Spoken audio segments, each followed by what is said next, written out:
नमस्कार, India day live आप देख रहे हैं और मैं हूं आपके साथ स्वाति आर्य।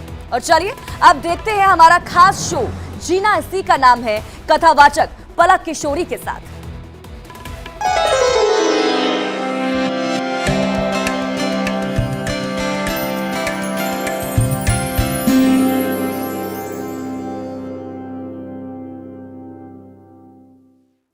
गोविंद बोलो, हरि गोपाल बोलो, गोविंद बोलो, हरि गोपाल बोलो, राधा रमण हरि गोविंद बोलो, राधा रमण हरि गोविंद बोलो, गोविंद बोलो, हरि गोपाल बोलो, गोविंद बोलो, हरि गोपाल बोलो, गोविंद बोलो, हरि गोपाल बोलो, गोविंद बोलो, हरि गोपाल बोलो, राधा रमण हरि गोविंद बोलो, राधा रमण हरि गोविंद बोलो, गोविंद रमण हरि गोविंद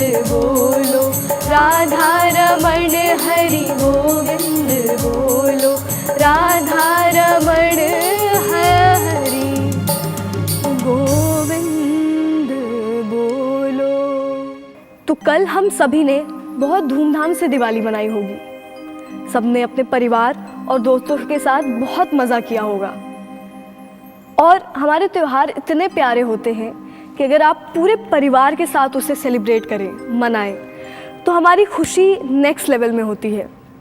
हमारी खुशी का अंदाज़ा लगाना शायद मुश्किल हो। आज दिवाली का दूसरा दिन है, यानी आज गोवर्धन पूजा है। अब if we look into our scriptures, तो पौराणिक विशेषताओं के हिसाब से आज वो दिन है जब भगवान कृष्ण ने सबको बचाने के लिए, सबकी रक्षा के लिए पूरे गोवर्धन को एक छिंगी से, एक कनिष्ठिका उंगली से उठा लिया था। इसके पीछे की कथा है कि एक बार देवराज इंद्र वो अपने अहंकार में थे और वो चाहते थे कि समय समय पर उनकी पूजा होती रहे, सबके द्वारा, सिर्फ कुछ लोगों के द्वारा नहीं। उस समय पर इंद्र के यज्ञ का विधान था। हर कोई साल में एक बार, वो किसी भी गांव का हो, वो देवराज इंद्र के लिए यज्ञ करते थे। खासकर जहाँ भगवान थे वहाँ पे ये प्रथा धीरे धीरे बढ़ती जा रही थी। लोगों का विश्वास देवताओं पर ज़्यादा हो गया था बजाय प्रकृति और ईश्वर के, क्योंकि उन्हें लगता था कि सिर्फ अगर हमें टेम्परेरी सॉल्यूशन चाहिए तो सबसे बेस्ट है देवताओं की पूजा। इसलिए उस समय इंद्र पूजा तेज़ी से आगे बढ़ रही थी। उस प्रथा को रोकने के लिए, लोगों का विश्वास कहीं बाहरी शक्ति से दोबारा प्रेजेंट में लाने के लिए या उनके कर्मों पर विश्वास लाने के लिए, भगवान ने कहा कि इंद्र की पूजा हमारे लिए करना सही नहीं है। वो देवता है, उनका कर्तव्य है बारिश करना। पूजा इसलिए होती थी कि सबका विश्वास था कि देवराज इंद्र वर्षा करते हैं, बारिश करते हैं, जिसके कारण हमारी जितनी भी फार्मिंग या खेती जिसे कहते हैं, ये अच्छे से होती है, तो हमारा जीवन अच्छे से चलता है। यानी एट द लास्ट सब कुछ बारिश पर निर्भर है, मॉनसून पर निर्भर है, और वो इंद्र कर रहे हैं। इसलिए सब इंद्र की पूजा करते थे, इंद्र का यज्ञ करते थे। भगवान ने कहा नहीं, बारिश पूजा नहीं करोगे फिर भी होगी, क्योंकि ये प्राकृतिक है, इसे कोई रोक नहीं सकता। और जिसके कारण यानी देवराज इंद्र करा भी रहे हैं, किसी के आदेश पर करा रहे हैं, अपने मन से नहीं, यानी वो भी किसी के कंट्रोल में है। हम ग्वाले हैं, हमारी संपत्ति गायें हैं, हम उनकी पूजा क्यों नहीं करते? हमें यमुना की पूजा करनी चाहिए, हम यमुना की पूजा क्यों नहीं करते? वो तो हमें जीवन देती है। हम गोवर्धन पर्वत की पूजा क्यों नहीं करते? हमारे घर भी वही की लकड़ियों से बने हैं, सब कुछ तो उस पर निर्भर है। तो मेरा पर्सनली ऐसा मानना है, हमें गोवर्धन पर्वत की पूजा करनी चाहिए।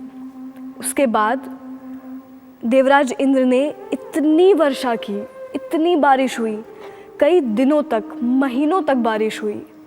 पूरे वृंदावन, गोकुल, नंदगांव, बरसाना, हर जगह बाढ़ आ गई थी। जब सबको लगा संकट बढ़ रहा है, हमारे हाथ से निकल रहा है, तब सब कहते कन्हैया भगवान को शायद हमसे गलती हो गई, हमें उनकी पूजा छोड़नी नहीं चाहिए थी। भगवान कहते हैं जब मैं हूँ तो चिंता किस बात की, मैं हूँ तुम्हारे साथ ना। उनकी रक्षा के लिए भगवान ने पूरे गोवर्धन पर्वत को अपनी कनिष्ठिका, एक छिंगी, छोटी सी उंगली पर उठा लिया। तो एक बार हम भगवान को उनके उसी स्वरूप को याद करके सच्चे मन से प्रार्थना करेंगे। मेरे गोवर्धन गिरधारी, सुन लो नारज हमारी। मेरे गोवर्धन गिरधारी, सुन लो नारज हमारी। मेरे गोवर्धन गिरधारी, सुन लो नारज हमारी। सुन लो नारज हमारी, सुन लो नारज हमारी। मेरे गोवर्धन गिरधारी, सुन लो नारज हमारी। मेरे गोवर्धन गिरधारी, सुन लो नारज हमारी।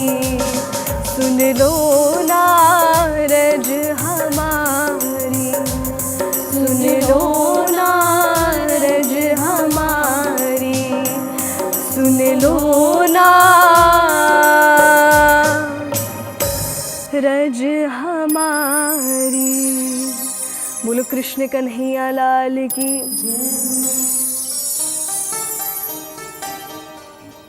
अब हमें ये पता चला कि भगवान ने पर्वत उठाया। अब इस घटना के पीछे कुछ महत्वपूर्ण चीज़ें हम समझते हैं। अक्सर हम भी टेम्पररी सॉल्यूशंस के कारण छोटा रास्ता ढूंढते हैं, छोटे रास्ते की तलाश करते हैं कि बहुत लॉन्ग रूट जाने से अच्छा है कि शॉर्ट और जल्दी मिलने वाला। भगवद गीता में कहा गया, भगवान ने कहा कि आपको अगर टेम्परेरी सॉल्यूशन चाहिए, जल्दी चाहिए, तब आप एक बार को किसी टेम्परेरी इंसान, वो देवता भी हो सकते हैं, टेम्परेरी देवता के पास जा सकते हैं, पर वो रिजल्ट कुछ समय का होगा, क्षणिक होगा, बहुत जल्दी ख़त्म भी हो जाएगा। वो जल्दी मिलेगा आपको, पर उतनी ही जल्दी ख़त्म हो जाएगा, उसका प्रभाव कम हो जाएगा। इन सब भाग दौड़ से अच्छा है आप कुछ चाहने के लिए कभी किसी की पूजा मत करिए।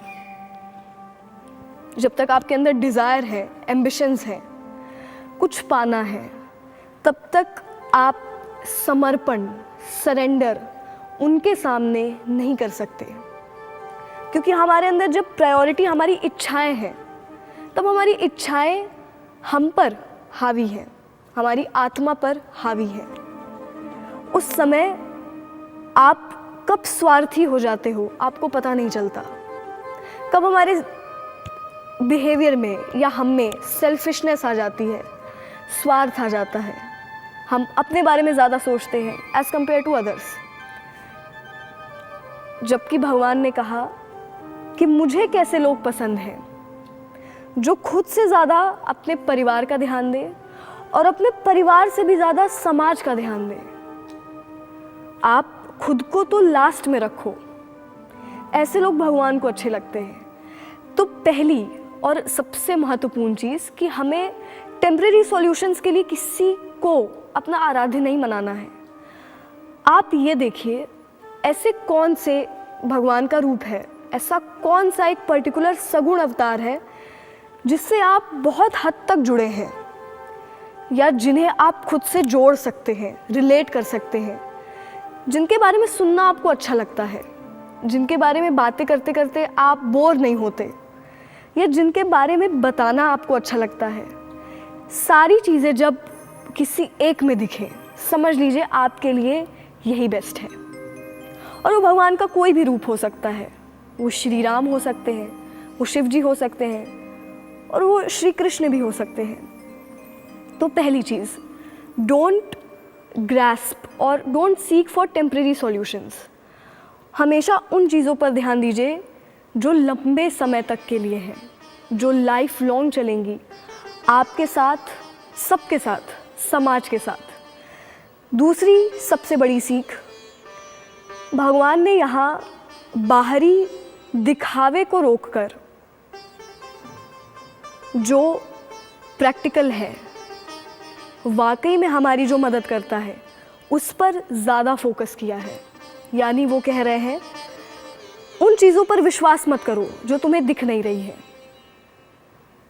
तुम्हें प्रकृति दिख रही है, इस पर विश्वास करो, इसका ख्याल रखो। सबसे पहला स्टेप, आप नेचर का ध्यान रखिए, इन्वायरमेंटल फ्रेंडली होइए। ऐसा कुछ भी मत करिए जो प्रकृति के लिए हानिकारक है। हम ज़्यादातर चीज़ें जो हम यूज़ करते हैं, वो प्लास्टिक बॉटल्स होती हैं, वो केन्स हो सकते हैं, वो कोई भी बॉक्स हो सकता है जो प्लास्टिक, ज़्यादातर चीज़ें उन चीज़ों से बनी है जो रिफाइंड है, ह्यूमन मेड है, प्रकृति के लिए नहीं बनी। इन्हें घुलने में हज़ारों साल लग जाते हैं। प्रकृति की नहीं है, इसलिए शायद उनसे मिल भी नहीं सकती जल्दी। तो भगवान ने कहा ज़्यादा फोकस उन चीज़ों पर करो जो प्रकृति की है और उसका ख्याल रखो। उसका एग्जाम्पल देने के लिए वो यमुना का उदाहरण देते हैं। यमुना नदी को देखो, उससे किसी ने नहीं कहा कि बहने के अलावा कोई और भी कर्तव्य है उसका, फिर भी वो हमें जल दे रही हैं। उनके कारण हम जीवित हैं, हम जल ग्रहण कर रहे हैं, और इतना पोषक जल, इतने मिनरल्स हैं उसमें, इतना फ़ायदेमंद जल। कहा जाता है जब कोई पानी बहता रहे वो बहुत साफ़ है। और यमुना का वेग, यमुना का बहाव बहुत तेज़ है, यानी वो पानी बहुत शुद्ध है, बहुत प्योर है। इतने कारण भगवान ने बताए। और पहला, हमारा पहला ऐसा धर्म है, ऐसी संस्कृति है जहाँ हम नदियों को भी माता कहते हैं, माँ मानते हैं। ये यमुना नहीं है, ये यमुना मैया है, माता है हमारी। भगवान ने कहा हम यमुना की पूजा क्यों नहीं करते, हम सूर्य की पूजा क्यों नहीं करते जिससे जीवन मिलता है। हमारा जीवन सूर्य के बिना असंभव है।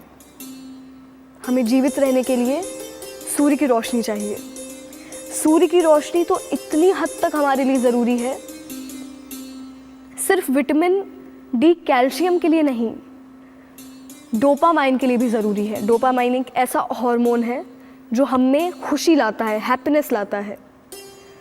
सूरज की रोशनी जिन लोगों को नहीं मिलती वो ज़्यादा डिप्रेस्ड है, उदास है, नेगेटिव है। और वही वो इंसान जो नियमित रूप से एक डिसिप्लिन बनाकर, एक रिचुअल बनाकर, हैबिट बनाकर सूर्य की धूप लेता है, वो बहुत पॉजिटिव हो जाता है, वो खुश रहने लगता है अचानक से, सिर्फ धूप के कारण। विटामिन डी और सूर्य की धूप इतनी ज़रूरी है। हमारे शास्त्रों में सूर्य को सूर्य नारायण कहा गया है, सीधा भगवान से जोड़ दिया गया कि ये उन्हीं का अवतार है, सिर्फ इसलिए कि आप उनका महत्व जानें। भगवान कहते हैं हम सूर्य की पूजा क्यों नहीं करते जिससे जीवन मिलता है, हम गोवर्धन पर्वत की पूजा क्यों नहीं करते। अगर देखा जाए इस संस्कृति पर, भारतीय संस्कृति में हर चीज़ की पूजा कर सकते हैं लोग। अगर वो चाहे तो वो नदी की, पहाड़ की, भूमि की, वो हर चीज़ की पूजा कर सकते हैं जो उन्हें किसी ना किसी माध्यम से मदद कर रही है। इसका एक हिडन मैसेज ये भी है, सब में भगवान है। इससे अच्छा नियम या इससे अच्छा सिद्धांत आई डोंट थिंक हो सकता है। ऐसा नहीं कि आप सिर्फ पर्टिकुलर एक के पीछे, सब में वो हैं, किसी एक जगह उन्हें लिमिट मत करिए, बांधिए मत, वो किसी के बंधन में नहीं है। God is beyond all the limits, वो किसी भी मर्यादा में नहीं है, सब में है, बराबर है। यानी सिर्फ एक ऐसी संस्कृति है जो सब में भगवान दिखाती है आपको और कहती है आप किसी की भी पूजा करो, बशर्ते वो आपकी कोई ना कोई माध्यम से मदद करे। पेड़ पौधे हमारी मदद करते हैं, नदियाँ हमारी मदद करती हैं, पर्वत हमारी मदद करते हैं। भगवान कहते हैं गोवर्धन पर्वत, तो हमारे घर कहाँ से बनते हैं? गोवर्धन पर्वत की लकड़ियों से। वहीं से हमें हर चीज़ मिलती है, हमारे फूड रिसोर्सेज, हमें खाने को सब कुछ वहाँ मिलता है। हमारी गाय घास कहाँ चलती है? गोवर्धन पर्वत में। अच्छी घास यानी अच्छा दूध यानी उतना अच्छा और उतना स्वस्थ हमारा जीवन। कितने ही कारण हैं कि हमें गोवर्धन पर्वत की पूजा करनी चाहिए, तो हम क्यों ना उनकी पूजा करें rather than just worshipping God and all। अब यहाँ गॉड का मतलब देवता है, भगवान नहीं, कि हम गोवर्धन पर्वत की पूजा करते हैं। चलिए सब, अब भगवान के शब्द इतने प्रभावशाली थे, इतने अफेक्टिव थे, जितने भी लोग थे सब तैयार हो गए। हाँ, कन्हैया सही कह रहा है, हम सबको गोवर्धन पर्वत की पूजा करनी चाहिए। फिर जितने लोग हैं वो सब जाते हैं और गोवर्धन पर्वत की पूजा करते हैं। उसके बाद जब इंद्र को पता चला कि मेरी पूजा बंद हो गई है, मिट्टी के ढेर की पूजा कर रहे हैं वो, तब इंद्र ने कहा कि जाओ और पूरे वृंदावन को पानी से डुबा दो, एक इंसान ना बचे। तब भगवान ने देखा अच्छा इतना अहंकार अगर है तो फिर मुझे अहंकार तोड़ना बहुत अच्छा लगता है।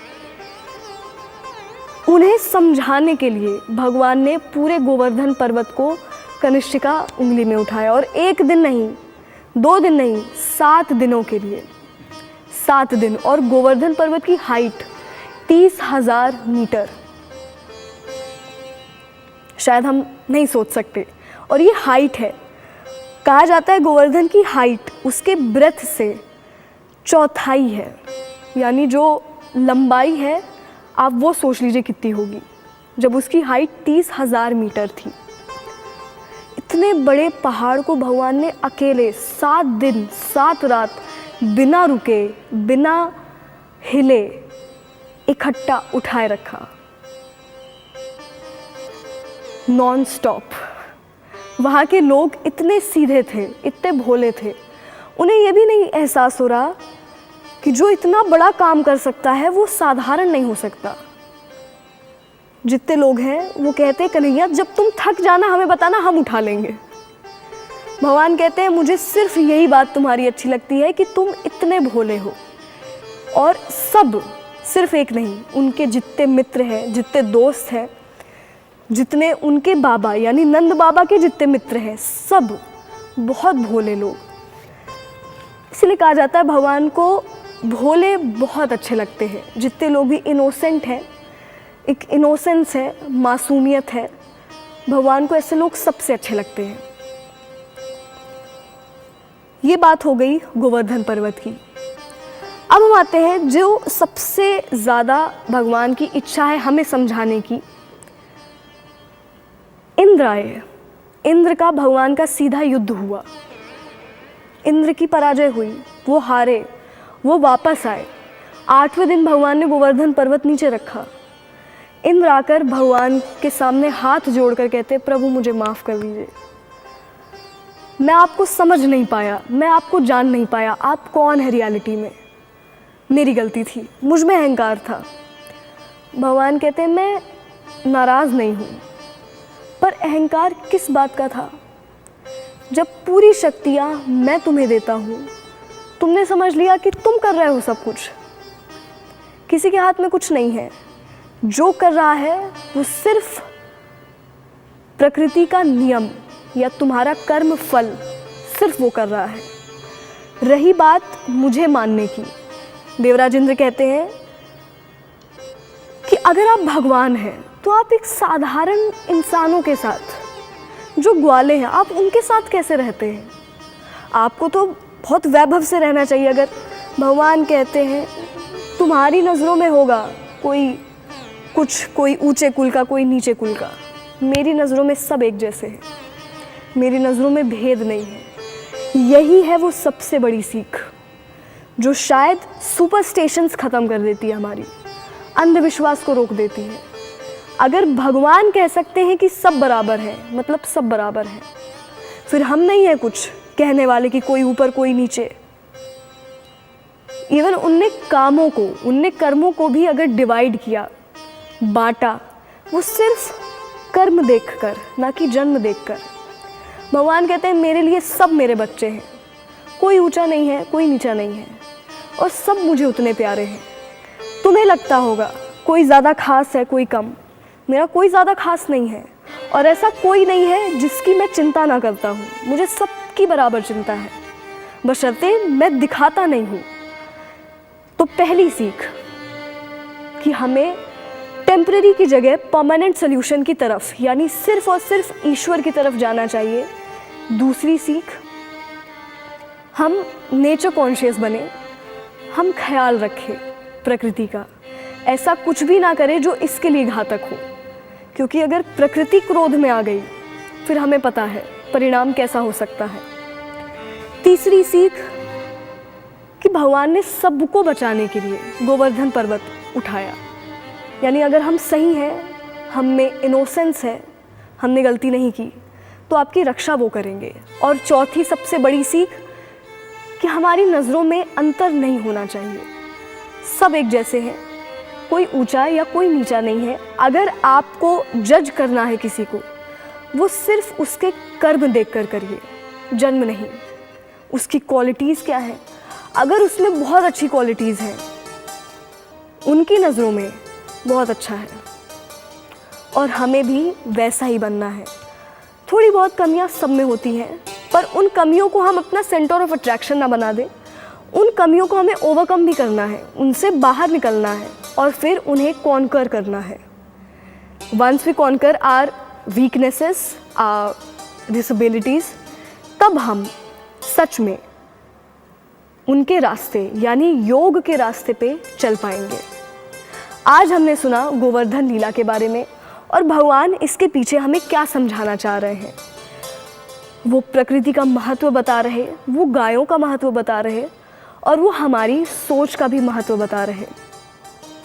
तो आज के विषय में सिर्फ इतना ही, फिर मिलेंगे ऐसे ही एक बहुत इंटरेस्टिंग और बहुत अच्छे विषय के साथ। तब तक के लिए जय श्री कृष्णा।